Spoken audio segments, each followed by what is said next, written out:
بسم الله الرحمن الرحيم.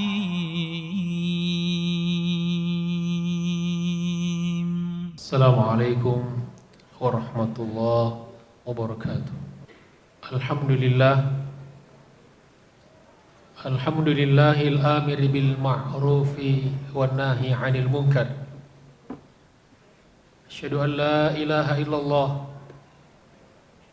شهادة من أطاعه وشكر، وأشهد أن محمدا عبده ورسوله أصدق من أبشر وأنذر. اللهم فصل وسلم وبارك على هذا النبي الكريم والرسول العظيم وعلى آله وصحابته والتابعين ومن تبعهم بإحسان إلى يوم الدين. أما بعد فيا عباد الله، أوصيكم وإياي بتقوى الله وطاعته فقد فاز المتقون. وقد قال الله سبحانه وتعالى: يا أيها الذين آمنوا اتقوا الله حق تقاته ولا تموتن إلا وأنتم مسلمون. وقال أيضا: وأذن في الناس بالحج يأتوك رجالا وعلى كل ضامر يأتينا من كل فج عميق ليشهدوا منافع لهم ويذكروا اسم الله في أيام معلومات. الآية. وقال النبي صلى الله عليه وسلم: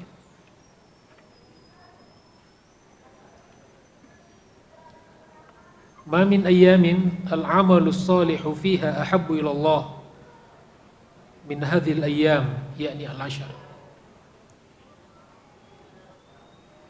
صدق الله وصدق رسول الله ونحن على ذلك من الشاهدين والشاكرين والحمد لله رب العالمين. Ma'asyiral muslimin rahimakumullah, sidang Jumat yang insyaallah semua kita senantiasa dimuliakan, dirahmati dan diberkahi Allah Subhanahu wa taala. Mari kita senantiasa memanjatkan puji dan syukur kepada Allah Subhanahu wa taala atas segala limpahan rahmat, karunia, rezekinya kepada kita sekalian yang pada umumnya tanpa kita minta dan senantiasa gratis. Mari kita senantiasa bersalawat dan menyampaikan salam ta'zim, salam cinta, salam rindu kepada beliau yang telah berkorban, yang telah mendedikasikan seluruh waktunya untuk kita, yang mencintai kita sepenuh hati. Bahkan di saat-saat akan dicabut nyawanya, kita lah yang disebut-sebutnya, yang kita harapkan syafaatnya. Mudah-mudahan kita di akhirat kelak mendapatkan syafaat beliau dan mendapatkan pembersamaan beliau di Jannatul Firdaus. Amin ya rabbal alamin. Ma'asyiral muslimin rahimakumullah, sidang Jumat yang dirahmati Allah Subhanahu wa taala. Tema khutbah kita pada hari ini yaitu keutamaan 10 awal Zulhijjah. Penentuan waktu pun sekarang sudah menjadi khilafiyah. Kita Idul Adhanya tanggal 9 atau 10 Juli. Yang pasti wukuf di Arafah tanggal 9 Zulhijjah, Idul Adha 10 Zulhijjah. Secara ilmiah itu dibenarkan terjadinya ikhtilaf. Ini sudah perdebatan ilmiah yang klasik, ada dalam literasi ulama-ulama dulu. Jadi kalaupun terulang sekarang, ya tidak mengapa. Perbedaan bukan persoalan, yang menjadi persoalan kalau kita tidak dewasa berbeda. Yang jelas kita tahu dalam sejarah bahwa pensyariatan Idul Adha dan puasa 9 Zulhijjah sudah ada sebelum pensyariatan haji. Haji disyariatkan pada tahun 6 Hijriah, sedangkan Idul Adha dan puasa 9 Zulhijjah sudah disyariatkan pada tanggal atau pada tahun 2 Hijriah. Dan Nabi sendiri haji pada tahun 10 Hijriah. Artinya apa? Sebelum Nabi haji, maka Nabi sudah melakukan Idul Adha dan puasa 9 Zulhijjah beberapa kali sebelum haji. Jadi tidak usah kita mempertajam perbedaan di kalangan umat. Apakah kita puasa sunnahnya itu berbarengan dengan waktu wukuf di padang Arafah, ataukah kita berpuasa pada tanggal 9 Zulhijjah? Syukur-syukur kalau pas bertepatan, tidak ada khilaf bahwa kita puasa tanggal 9 Zulhijjah juga pas wukuf di padang Arafah. Tapi ketika terjadi ikhtilaf, ya, di kita sudah, pemerintah kita sudah mengumumkan tanggal 10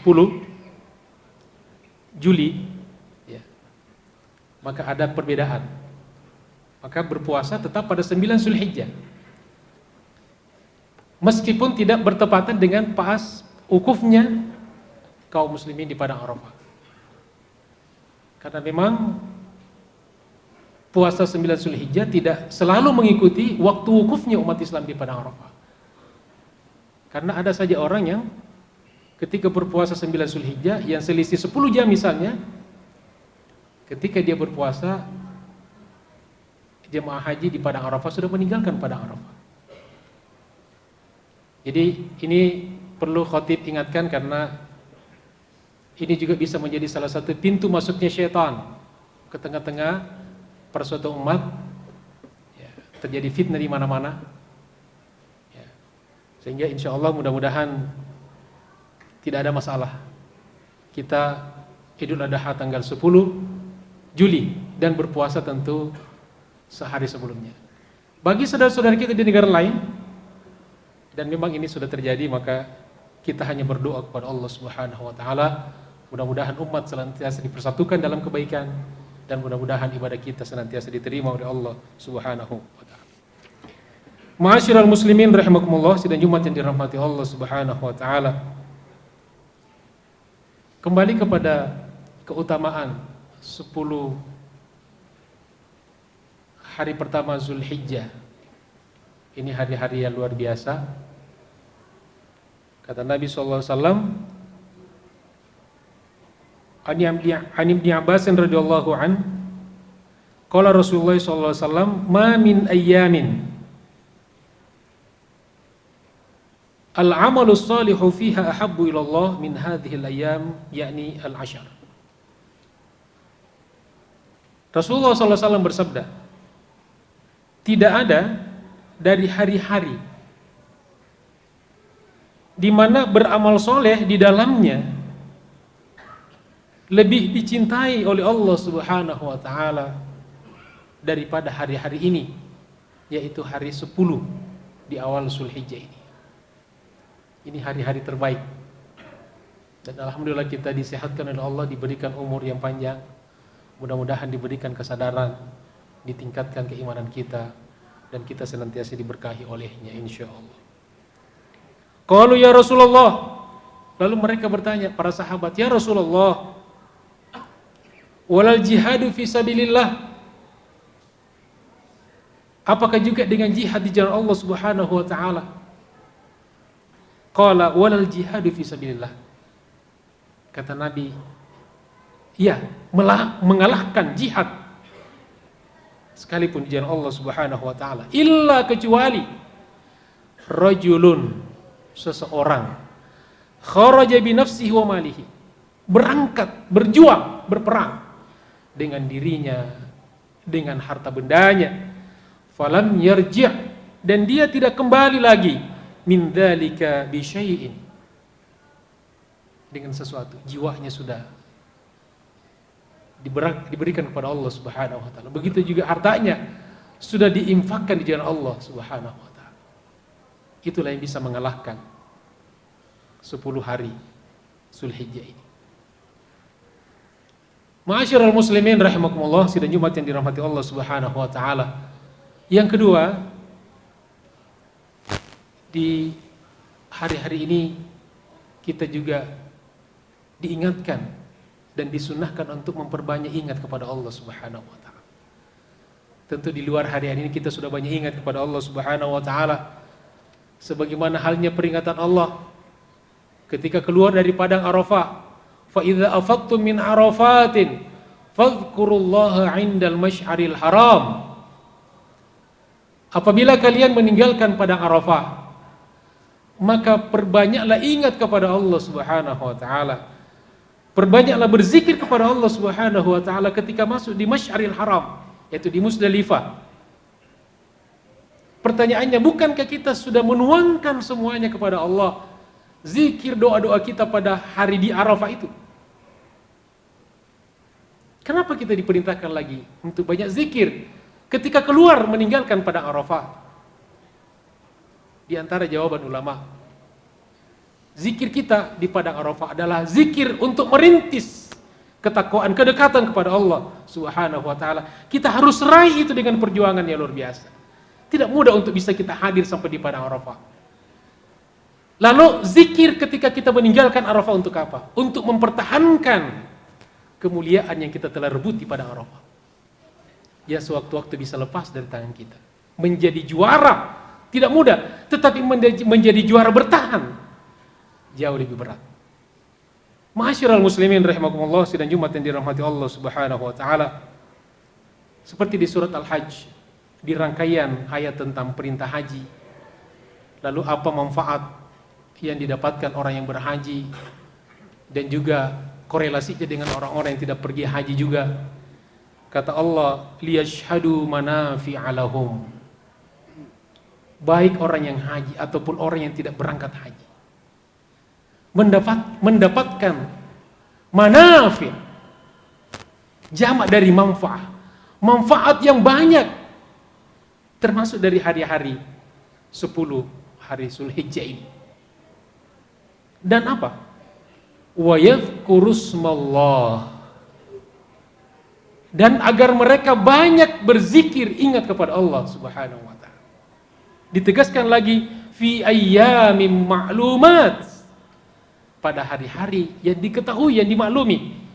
Hampir sepakat ulama, jumhur ulama mengatakan dimaksud dengan fi ayyamin ma'lumat adalah 10 hari di awal bulan Zulhijjah. Ma'asyiral muslimin rahimakumullah, sidang Jumat yang dirahmati Allah Subhanahu wa taala. Dan puncak dari rangkaian amalan ibadah di 10 awal bulan Zulhijjah ini, yaitu pada hari nahar, pada hari tanggal 10, yaitu dengan berkorban. Banyak dalil menunjukkan kepada kita keutamaan berkorban. Di antaranya Rasulullah SAW bersabda, ma'amila bunu adama yauman nahari, tidak ada amalan yang dilakukan oleh anak cucu Nabi Adam alaihissalam, kita semuanya, yauman nahri, hari nahar, tanggal 10 Zulhijjah, ahabbu ilallah, yang lebih dicintai oleh Allah Subhanahu wa taala, min ihraqid dami, seperti halnya mengalirkan darah, yaitu berkorban. Jadi kadang-kadang kita ibadah kepada Allah, dekat kepada Allah dengan cara sholat, dengan bakti kepada orang tua, dengan infak sedekah. Tapi di hari-hari ini, di puncaknya tanggal 10 Zulhijjah, salah satu yang bisa menghantarkan kedekatan kita pada Allah Subhanahu wa taala melalui dengan ritual mengalirkan darah hewan, yaitu berkorban. Wa innahu la yu'ta yaumal qiyamah, dan sesungguhnya korban itu akan didatangkan pada hari kiamat, bikuruniha, dengan tanduk-tanduknya, wa asy'ariha, rambut-rambutnya, bulu-bulunya, wa adlafiha, dan kuku-kukunya. Wa inna dama la yaqa'u minallahi bimakan, dan sesungguhnya darah hewan yang kita korbankan itu telah mendapatkan satu tempat keistimewaan di sisi Allah Subhanahu wa taala qabla ay yaqa'a bil ard, sebelum darah itu sampai di tanah. Luar biasa ibadah korban ini. Yang kedua, dari Zaid bin Arqam, qala ashabu Rasulullah sallallahu alaihi wasallam, bertanyalah sahabat-sahabat Rasulullah sallallahu alaihi wasallam, ya Rasulullah, wahai Rasulullah, ma hadhil adahi, apa sebetulnya hakikat uduhiyah, hewan yang kita korbankan ini? Ini juga mungkin menjadi pertanyaan jamaah sampai sekarang, bahkan sampai hari kiamat. Apa sebetulnya hakikat hewan korban ini? Tiap tahun kita berkorbanlah. Qala, lalu Nabi menjawab, sunnatu abikum Ibrahim alaihissalam. Ini yang harus kita ketahui. Berkorban bukan persoalan daging, bukan sekedar itu saja. Tapi yang pertama yang harus kita tumbuhkan dalam diri kita adalah meyakini, merasakan, menghadirkan bahwa sunnatu abikum Ibrahim alaihissalam, korban itu adalah salah satu sunnah, ajaran bapak kalian, bapak kita, bapak ideologis kita, bapak tauhid kita, yaitu Nabiullah Ibrahim alaihissalam. Sehingga ketika kita berkorban, itu adalah bagian implementasi daripada bertauhid kepada Allah Subhanahu wa ta'ala. Lalu sahabat bertanya lagi, fama lana fiha ya Rasulullah. Kira-kira kalau jamaah sekarang bertanya, Pak Ustadz, kalau saya sudah setor 4 juta, 3 juta setengah, dan seterusnya, lalu kami dapat apa? Daging 1 kilo, daging 1 bungkus. Logikanya kalau sekedar persoalan daging, 4 juta, 3 juta, kita beli daging, kita akan mendapatkan daging yang sangat banyak.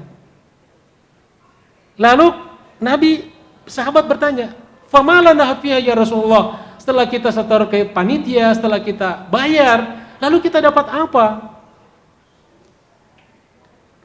Qala, Nabi menjawab, dan ini yang luar biasa, dahsyat, maka rugilah yang tidak berkorban. Bikulli sya'ratin hasanah, setiap bulu dari rambut binatang itu dihitung satu pahala kebaikan di sisi Allah Subhanahu wa ta'ala.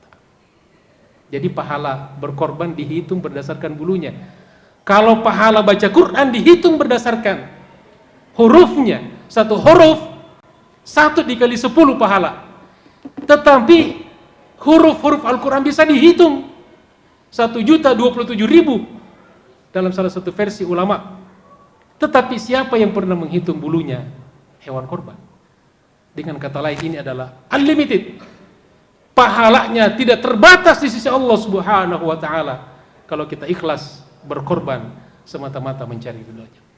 Mudah-mudahan Allah Subhanahu wa ta'ala sampaikan kita kepada seluruh keutamaan bulan Zulhijjah, terutama di awal bulan Zulhijjah ini, dan mudah-mudahan Allah Subhanahu wa ta'ala terima terkhusus ibadah korban kita, dan yang terpenting juga kita umat Islam dijauhkan dari segala macam polemik tentang perbedaan pendapat di kalangan ulama. Untuk ranah ini bukan ranah perorangan. Serahkan kepada pemerintah, serahkan kepada ulama. Kita umat masyarakat sami'na wa ata'na kepada ulama dan kepada umara. Mudah-mudahan Allah Subhanahu wa ta'ala senantiasa bimbing kita dan selamatkan kita dunia dan akhirat. Amin ya rabbal alamin. Barakallahu li wa lakum fil Qur'anil Karim wa nafa'ani wa iyyakum minal ayati wa dzikril hakim. Aqulu qouli hadza wa astaghfirullah li wa lakum wa li sairil mu'minina wal mu'minat wal muslimina wal muslimat fastaghfiruh innahu huwal ghafurur rahim.